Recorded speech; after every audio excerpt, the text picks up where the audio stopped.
ಎಲ್ರಿಗೂ ನಮಸ್ಕಾರ. ಅಡುಗೆ ಮನೆಗೆ ಸ್ವಾಗತ. ಬೆಳಿಗ್ಗೆ ಎದ್ರೆ ಏನಪ್ಪ ತಿಂಡಿ ಮಾಡೋದು ಅಂತ ಯೋಚನೆ ಮಾಡ್ತಾ ಇರ್ತೀವಿ. ಇವತ್ತೊಂದು ಈಸಿಯಾಗಿ ಕ್ವಿಕ್ಕಾಗಿ ಒಂದು ಬ್ರೇಕ್ಫಾಸ್ಟ್ ರೆಸಿಪಿ ಮಾಡ್ತಾ ಇದೀವಿ. ಇದು ಬೆಳಿಗ್ಗೆ ತಿಂಡಿಗೆ, ಮಧ್ಯಾಹ್ನ ಲಂಚ್ ಬಾಕ್ಸ್ಗೆ ತುಂಬಾ ಚೆನ್ನಾಗಿರುತ್ತೆ. ಬನ್ನಿ ಏನ್ ಮಾಡೋದು ಅಂತ ಮುಂದೆ ವಿಡಿಯೋದಲ್ಲಿ ನೋಡೋಣ. ಈ ವಿಡಿಯೋ ಇಷ್ಟ ಆದ್ರೆ ನಿಮ್ಮ ಫ್ಯಾಮಿಲಿ ಫ್ರೆಂಡ್ಸ್ಗೆ ಶೇರ್ ಮಾಡಿ.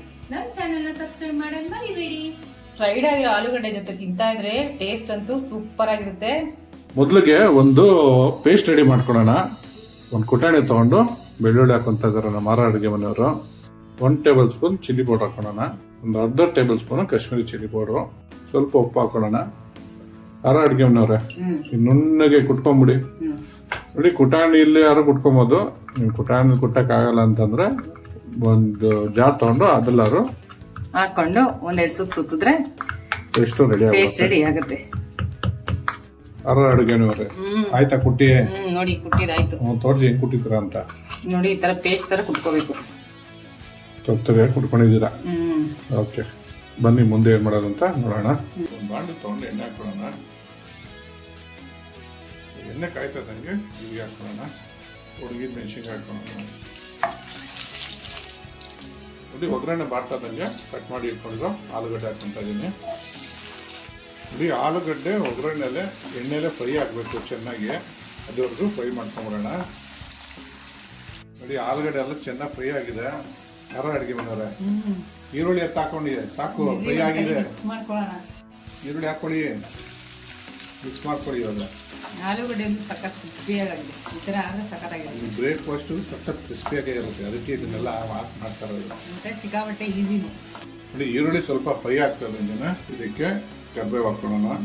ಅಡುಗೆ ಮನೆಯವ್ರೆ ಮಿಕ್ಸ್ ಮಾಡ್ಕೊಳ್ರಿ. ನೋಡ್ಕೊಂಡು ಕುತ್ಕೊಂಡು ಬರೀ ತಿನ್ನಕ್ಕೆ ಮಾತ್ರ ನಾನು ಟೇಸ್ಟ್ ಮಾಡ್ತೀನಿ ಅಂತೀರ. ನೀವೇ ಮಾಡಿ, ಯಾರು ಬೇಡ ಅಂತಾರಪ್ಪ. ಅಡುಗೆ ಮಾಡಿರೋರಿಗೆ ರುಚಿ ಗೊತ್ತಾಗಲ್ಲ ಅಂತ ಇನ್ನೊಬ್ರಿಗೆ ಹೇಳೋದಪ್ಪ. ತಿಂದ್ರೆ ಇರ್ತಾರೆ. ಹೌದಾ? ನೋಡಿದ್ರೆ ನಾನು ಟೇಸ್ಟ್ ಮಾಡ್ತೀನಿ ನಾನು ಹೇಳ್ತೀನಿ ಅಂತ ಹೇಳ್ತೀನಿ. ಸರಿ, ಸುಮ್ಮನೆ ಜಾಸ್ತಿ ಮಾತಾಡಿ, ಆಮೇಲೆ ಸ್ಕಿಪ್ ಮಾಡ್ಬಿಡ್ತಾರೆ. ಗೊತ್ತು, ಇದೇ ಬರುತ್ತೆ ಅಂತ. ಅದೇ ಕರ್ಬೇವು ಫ್ರೈ ಆಗ್ತದಂಗೆ ಅವಾಗಲೇ ಕುಟ್ಟಿಟ್ಕೊಂಡಿದ್ದಲ್ಲ ಬೆಳ್ಳುಳ್ಳಿ ಚಟ್ನಿ, ಅದನ್ನು ಹಾಕೊಳ್ಳೋಣ. ಇದನ್ನು ನೀಟಾಗಿ ಹೊಂದ್ಕೊಳ್ಳೋ ಹಂಗೆ ಚೆನ್ನಾಗಿ ಮಿಕ್ಸ್ ಮಾಡ್ಕೋಬೇಕು. ಹೌದಾ? ಒಂದು 2 ನಿಮಿಷ ಹಸಿ ವಾಸನೆ ಹೋದ್ರೆ ಸಾಕು ಅಲ್ವಾ? ಹೌದೌದು. ಉಪ್ಪು ಹಾಕಲ್ವಾ? ಉಪ್ಪು ಹಾಕಿದೀವಲ್ಲ ಆಲ್ರೆಡಿ. ಅದಕ್ಕೆ ಹಾಕಿದ್ದೀರ. ಇದಕ್ಕೆ ಹಾಕಲ್ಲ.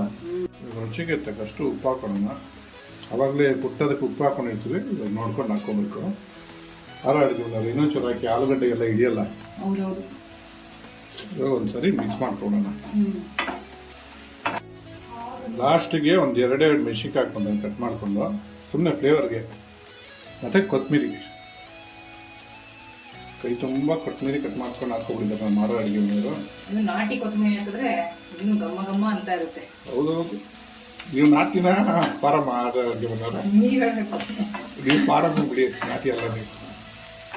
ಹೌದು, ನಾವು ಫಾರಮ್. ಬೆಂಗಳೂರಲ್ಲಿ ಹುಟ್ಟಿದವರೆಲ್ಲ ಫಾರಮ್ಮೆ, ಹಳ್ಳಿಯಲ್ಲಿ ಹುಟ್ಟಿದವ್ರು ಮಾತ್ರ ನಾಟಿ ಇಲ್ಲಲ್ಲ. ಹೌದಾ? ಅದಕ್ಕೆ ಬೆಂಗಳೂರಿಗೆಲ್ಲ ಜಾಸ್ತಿ ದಪ್ಪ ಹೋಗ್ತಾರೆ. ನಾನೇ ದಪ್ಪ ಇಲ್ಲ ಬಿಡಿ. ಇಲ್ಲ, 150 kg ಇದ್ರ ಅಷ್ಟೇ. 200 kg ಇದ್ವಾ? ಸರಿ, ಇವಾಗ ಆಗಿದೆ. ಸ್ಟವ್ ಆಫ್ ಮಾಡ್ಕೊಂಡ್ಬಿಡೋಣ. ನಮ್ಮ ಗೊಜ್ಜು ರೆಡಿ ಇದೆ. ಇವಾಗ ಸ್ಟವ್ ಆಫ್ ಮಾಡ್ಕೊಂಡ್ಬಿಡೋಣ. ನೋಡಿ, ಗೊಜ್ಜಿಗೆ ಅನ್ನ ಹಾಕೊಂಡು ಕಲ್ಸ್ಕೋಬೇಕು. ಸ್ವಲ್ಪ ಉದ್ರಾಗಿರ್ಬೇಕು ಅನ್ನ, ಅವಾಗೇ ಟೇಸ್ಟಿಯಾಗಿರೋದು. ಮೇಲೆ ಒಂದು ಸ್ವಲ್ಪ ನಿಂಬೆಹಣ್ಣು ಇಟ್ಕೊಳ್ಳೋಣ, ಚೆನ್ನಾಗಿರುತ್ತೆ ಫ್ಲೇವರು. ಇವಾಗ ಮಿಕ್ಸ್ ಮಾಡ್ಕೊಂಡ್ಬಿಡೋಣ. ನೋಡಿ, ಮೂರ್ತ ಚೆನ್ನಾಗಿದೆ, ತುಂಬಾ ಚೆನ್ನಾಗಿದೆ ಮೂರ್ತ. ಅಡುಗೆ ಮನೆಯವರು ಚೆನ್ನಾಗಿ ಮಿಕ್ಸ್ ಮಾಡ್ಕೊಂಡ್ರೆ ರೆಡಿನ ತಿನ್ನೋದಕ್ಕೆ. ನಮ್ಮ ಆಲೂ ಗಾರ್ಲಿಕ್ ರೈಸ್ ಬಾತ್ ರೆಡಿ ಆಗಿದೆ ತಿನ್ನೋದಕ್ಕೆ. ಇನ್ಸ್ಟೆಂಟ್ ಗಾರ್ಲಿಕ್ ಆಲೂ ರೈಸ್ ರೆಡಿ ಆಗಿದೆ. ಟ್ರೈ ಮಾಡಿಬಿಟ್ಟು ಹೇಗಿತ್ತು ಅಂತ ಕಮೆಂಟ್ ಬಾಕ್ಸ್ ಅಲ್ಲಿ ತಿಳಿಸಿ. Thanks for watching our video.